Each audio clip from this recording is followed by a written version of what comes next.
అందరికీ నమస్కారం. రాష్ట్రంలో యాక్షన్ స్టార్ట్. ముగ్గురు ఐపీఎస్‌లు జైలుకి. ఈ విషయాలను తెలుసుకునే ముందు వీడియో అయితే మీరు కంప్లీట్‌గా చూడండి. అప్పుడే మీకు కంప్లీట్ ఇన్ఫర్మేషన్ ఏంటో అర్థమవుతుంది. అదేవిధంగా చాలామంది వీడియో చూస్తున్నారు కానీ సబ్స్క్రైబ్ చేసుకోవడం మాత్రం మర్చిపోతున్నారు.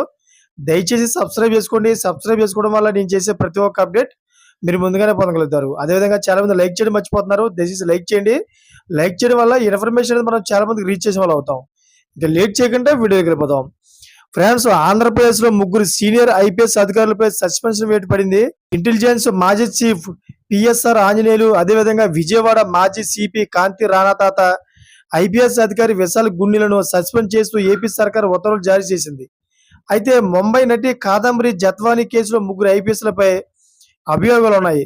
గత ప్రభుత్వ పెద్దలు ఒత్తిళ్లతో జత్వానీపై నిబంధనలకు విరుద్ధంగా కేసు నమోదు చేశారని అభియోగం నమోదైంది. అయితే తమను ఏపీ పోలీసులు వేధించారంటూ విజయవాడ కమిషనర్ కు జత్వానీ ఫ్యామిలీ ఫిర్యాదు చేసింది. ఈ క్రమంలోనే ముగ్గురిని సర్కార్ సస్పెండ్ చేస్తూ ఉత్తర్వులు జారీ చేసింది. ఒకేసారి ముగ్గురు ఐపీఎస్ అధికారులను సస్పెండ్ చేసి ఏపీ సర్కార్ సంచలనం సృష్టించింది.